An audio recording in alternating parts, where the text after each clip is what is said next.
Oh boy. I don't know why we're not on. This is just really difficult. Oh, there we go. Oh my gosh. I'm so sorry about that. So I'm just going to wait for people to come on so I can see that this is better. You know, it's almost as if I've never done this before. Maybe there's, something about that month off that like it's going to take me a couple weeks. It shouldn't take a couple of weeks because next week we're going to be starting our a little exploration, which should be fantastic. And I'm really looking forward to that. Hi, Kathy, in Oklahoma, and yeah, this is better. I know because I moved the camera, and I don't think that Vimeo likes me to do that, so it got very stuck. But it looks pretty good right now. Um, I had a bad light behind me. Okay, we're ready. Um, Hello, Helene. Hello again. Yeah, it's like Groundhog Day, except I won't say the same thing. Um, we're looking at Re'eh this week, and I haven't even mentioned that word at all. Re'eh, to see. God says, see, look, I've put before you blessing and curse. And seeing, for me in this particular case, actually does resemble that understanding that sometimes we have when you say, I see. Don't you see what I'm talking about? It's understanding. And last night at the end of our meditation, we asked to be luminous and to be loved. And I kind of, that word luminous as in shining, but it's also being illuminated and seeing. That's the kind of image that comes into my mind, this idea. See, I've put before you blessing and curse. Do you understand that I've put this before you?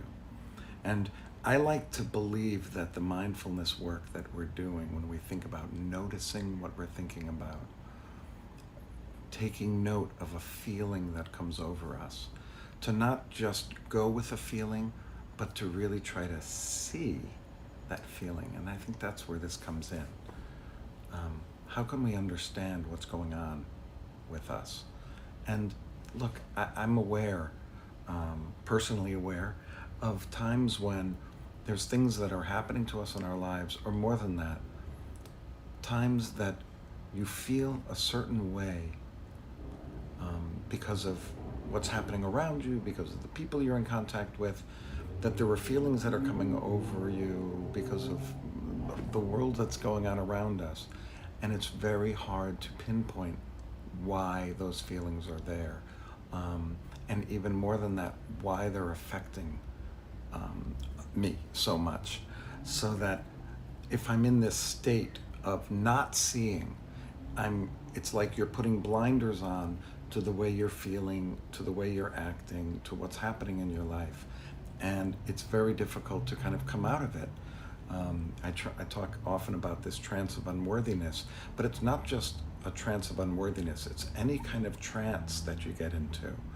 A trance state of being around anything, I would say, maybe unless you're creating art, can make it happen so that what you're feeling, how you're acting, what you're doing in your life is done in a way where you're not really even paying attention to it.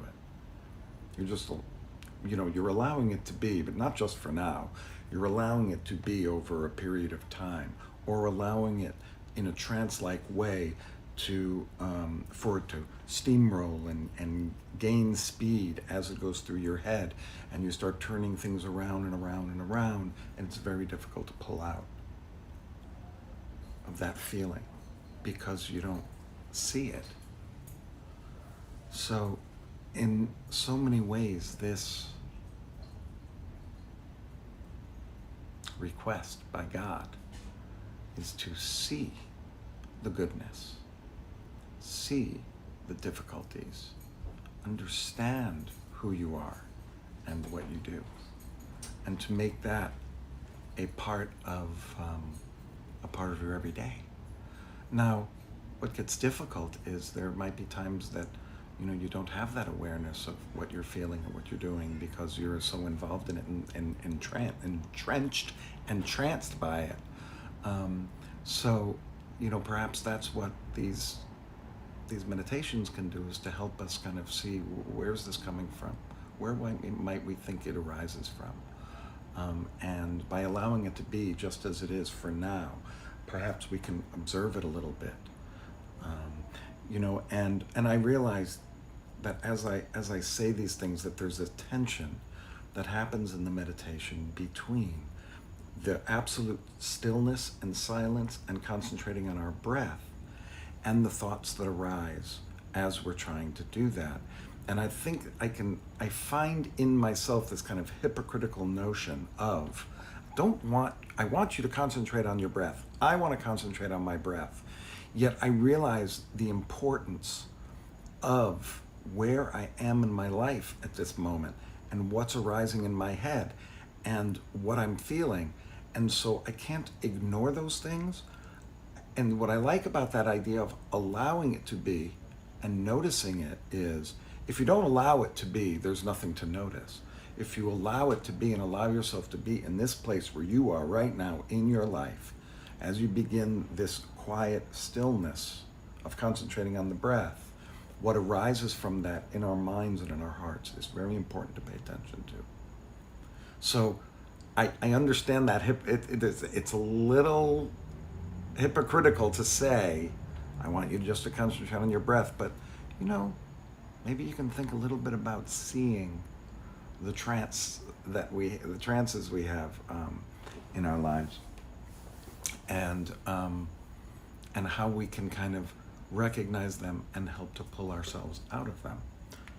The last thing I'd say about that is, a lot of times you have to want to pull yourself out of it, because what the trance can do is put you in a place where you settle in. And I'll end on this.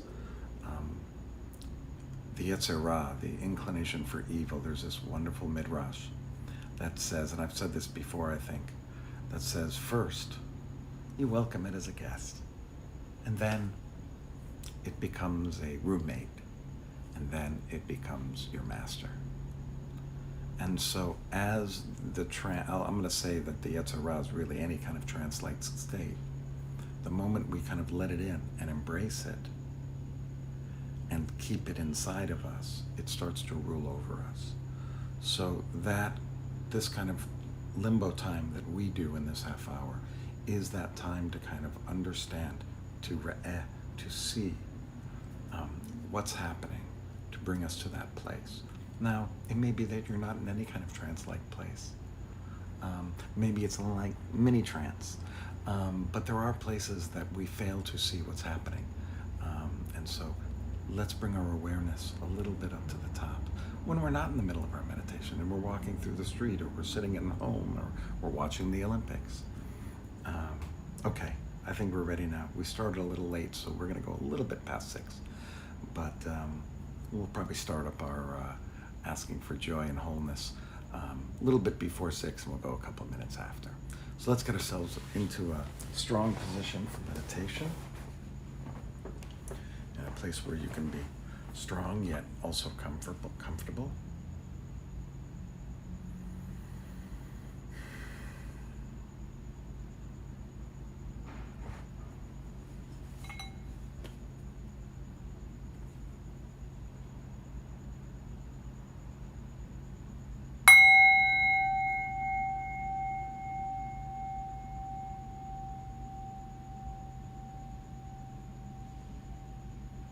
Just concentrating on our breath. Just thinking about our breath coming into our body, leaving our body, giving us life. And feel how your shoulders are, or your neck, or your face, or any of your limbs, or your back. Is there any pain that you can breathe through? And just allow yourself on each breath to just relax a little bit.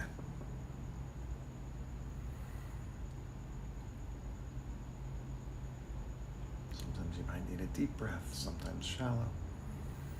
Pay attention to what feels good for your breathing.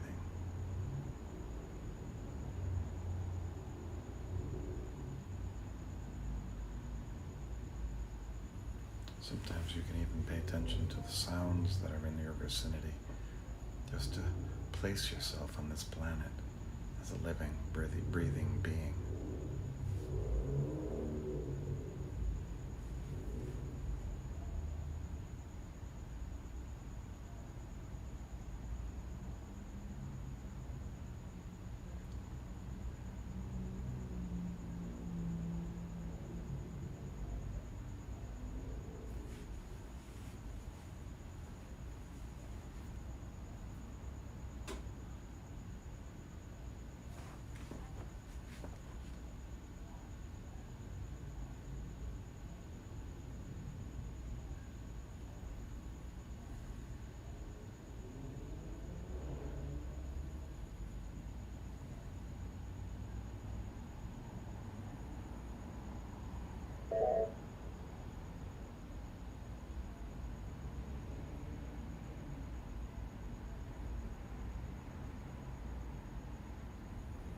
As our mind takes us away, just without judgment, just pull yourself back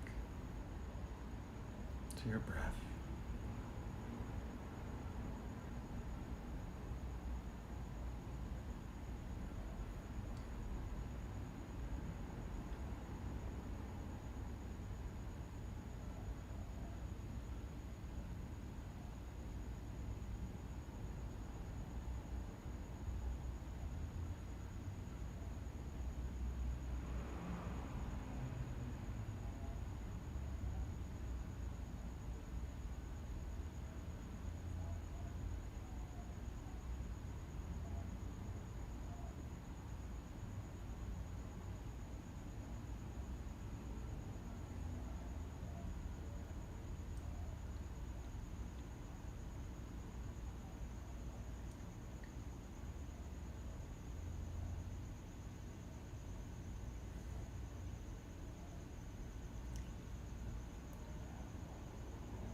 As we come towards the end of our meditation together this week or should I say this day, Thursday, we ask for the third of the priestly benedictions.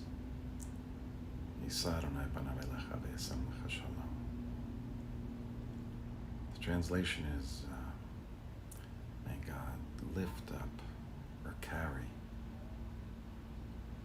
God's face upon you and place peace upon you. For our spiritual experience, we ask for two things. One of them is because we anticipate Shabbat, which is, may I feel joy, and may I feel whole. The word shalom doesn't just mean peace, but it means wholeness, completeness. To feel whole and to feel joy. May I feel joy. May I feel whole. May I feel whole. May I feel joy. May I feel joy and may I feel whole.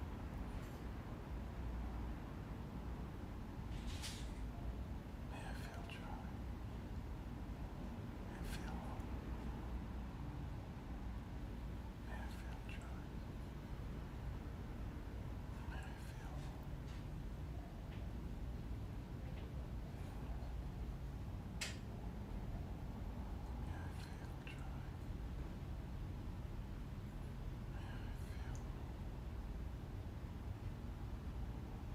On each breath, offer yourself one of those feelings. You can whisper it, you can say it in your own mind, you can say it out loud. May I feel joy. May I feel whole. May I feel joy. May I feel whole. If you'd like to invite someone to be in your mind's eye in front of you, you can offer this to them as well. May you feel joy. May you feel whole. May you feel joy. May you feel whole. May you feel whole. May you feel joy. And go on like that for several breaths.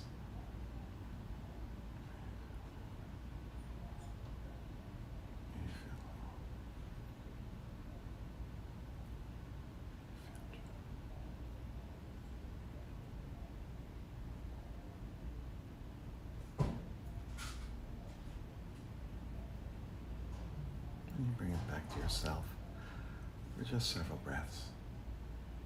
May I feel joy. May I feel whole. May I feel joy. May I feel whole.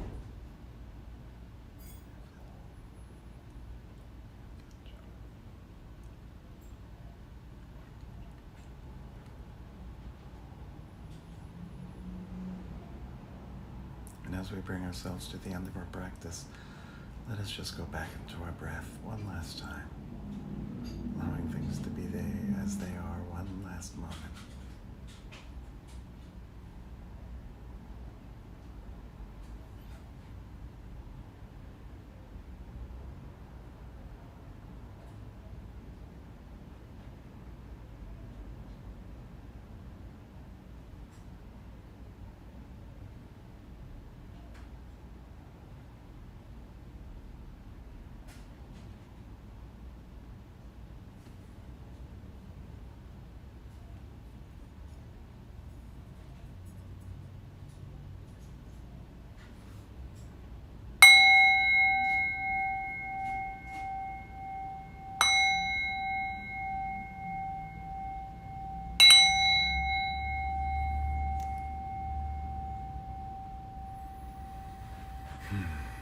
Thank you for joining me today.